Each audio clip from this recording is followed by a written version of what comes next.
بسم اللہ الرحمن الرحیم۔ محترم ناظرین، السلام علیکم۔ ایک مرتبہ حضرت عیسیٰ بن مریم علیہ السلام کسی پہاڑ کی چوٹی سے گزر رہے تھے۔ اس وقت ابلیس ان کے پاس آیا اور اس نے ان سے کہا، روح اللہ، یہ بتاؤ کیا تمہارا خدا اس بات پر قادر ہے کہ اگر تم اس چوٹی سے نیچے گرو تو وہ تمہیں بچا سکتا ہے؟ حضرت عیسیٰ علیہ السلام نے کہا، جی ہاں، میرے رب کو یہ قدرت حاصل ہے۔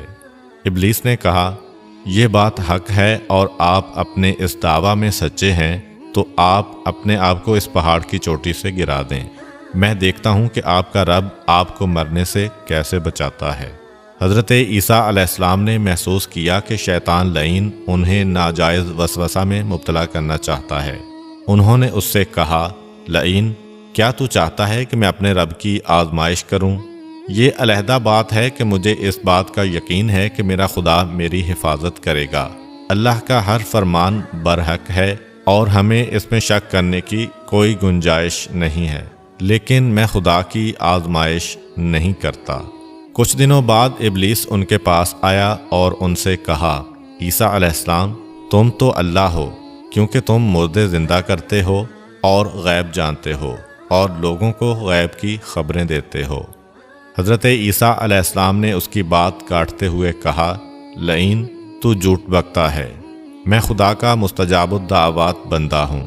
اللہ میری دعائیں قبول کرتا ہے اور اسی کے حکم سے مردے زندہ ہوتے ہیں، اور جہاں تک غیب کی باتوں کا تعلق ہے تو خدا مجھے غیب کی اطلاع دیتا ہے، میں لوگوں کو اس کی خبر دیتا ہوں۔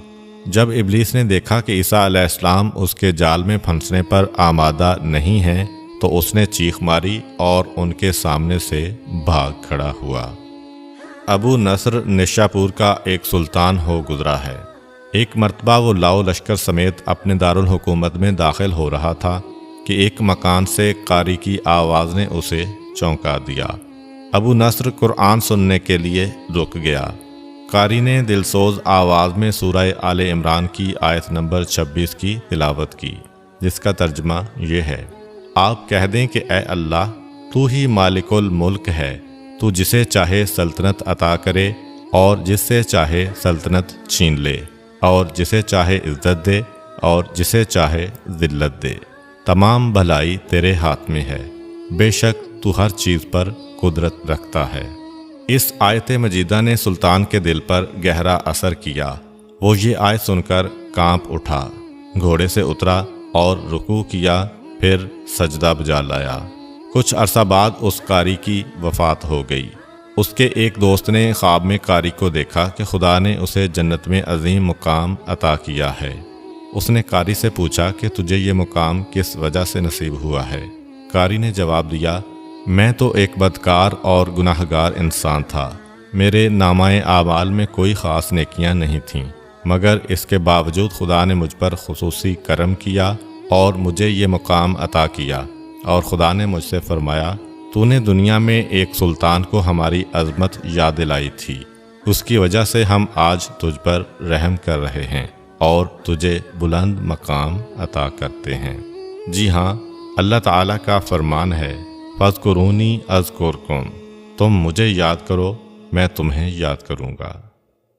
پرانے زمانہ میں انطاکیہ ایک بہت بڑا شہر تھا۔ یہ شہر ایشیائے کوچک میں واقع تھا۔ اس شہر کی لمبائی 12 میل تھی اور اس میں انسانوں کی ایک بھاری تعداد قیام پذیر تھی۔ انطاکیہ شہر کے لوگ گمراہ اور ظالم تھے۔ وہ ستاروں اور بتوں کی پوجا کرتے تھے۔ اللہ تعالیٰ نے ان کی رشد و ہدایت کے لیے ان کے پاس 2 نبی بھیجے۔ اہل شہر نے ان کی تکذیب کی تو ان کی تقویت کے لیے تیسرے رسول کو وہاں بھیجا گیا۔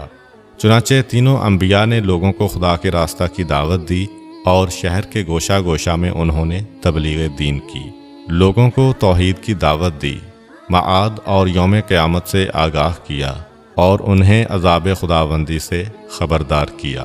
اہل شہر بڑے بدبخت تھے۔ 3 انبیاء کی مشترکہ تبلیغی کوششوں کا ان پر کوئی خاص اثر نہ ہوا اور پورے شہر میں صرف 40 افراد نے ہی دعوت حق کو قبول کیا۔ شہر کے دوسرے لوگوں نے تینوں انبیاء اور ان کے پیروکاروں کو پکڑ کر انہیں سخت اذیتیں دیں۔ اور ظلم کی انتہا یہ کی گئی کہ ان مظلوموں کی گردن میں سوراخ کر کے اس میں رسیاں ڈالی گئیں اور شہر کے ظالم لوگ رقص بسمل سے لطف اندوز ہوئے۔ اس شہر میں ایک مرد مومن رہتا تھا جس کا نام حبیب النجار تھا۔ وہ ان انبیاء پر ایمان لایا تھا، لیکن وہ اپنے ایمان کو مخفی رکھتا تھا۔ وہ شہر میں بڑھئی کا کام کرتا تھا۔ اسے جو مزدوری ملتی تھی وہ اس کو 2 حصوں میں تقسیم کرتا تھا۔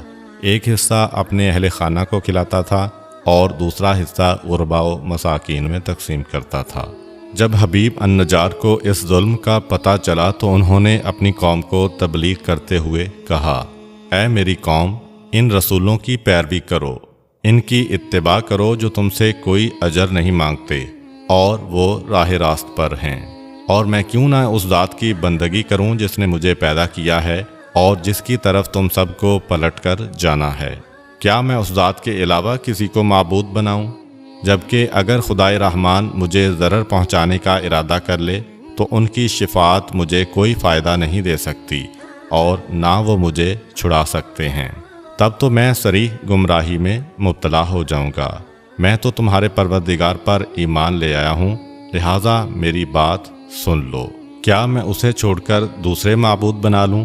حالانکہ اگر خدائے رحمان مجھے کوئی نقصان پہنچانا چاہے تو نہ ان کی شفاعت میرے کسی کام آ سکتی ہے اور نہ وہ مجھے چھڑا ہی سکتے ہیں۔ اگر میں ایسا کروں تو میں واضح گمراہی میں مبتلا ہو جاؤں گا۔ میں تمہارے رب پر ایمان لے آیا، تم بھی میری بات مان لو۔ لیکن ظالم لوگوں نے ان کی بات پر کان نہ دھرے اور ان کی نصیحت سن کر خواب غفلت سے بیدار نہ ہوئے، بلکہ ظالم درندے یکدم اس پر ٹوٹ پڑے اور بیچارے کو اتنا مارا کہ اس کی آنتیں باہر نکل آئیں۔ پھر اس کا گلا دبا کر قتل کر دیا اور لاشا کو ایک کنویں میں ڈال کر اس میں مٹی ڈال دی گئی اور وہ کنواں اس کا مدفن بن گیا۔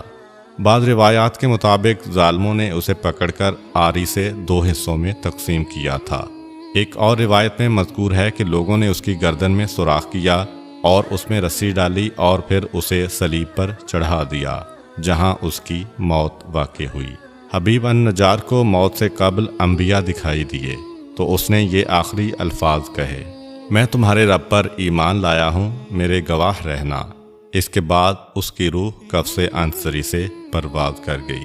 اللہ تعالیٰ نے اس کی قربانی کو قبول کیا اور اسے عظیم ثواب دیا۔ اس کی روح جیسے ہی جسم سے جدا ہوئی تو اسے جنت بھیج دیا گیا، جیسا کہ قرآن مجید بیان کرتا ہے۔ حبیب النجار کو نیک انجام مبارک ہو۔ امید کرتا ہوں کہ آپ کو آج کی ویڈیو اچھی لگی ہوگی۔ اگر آپ کو ہماری ویڈیو اچھی لگی ہے تو ویڈیو کو لائک کریں اور مزید اس طرح کی ویڈیوز دیکھنے کے لیے ہمارا چینل سبسکرائب کر لیں۔ ملتے ہیں نیکسٹ ویڈیو میں، اجازت دیجیے، اللہ حافظ۔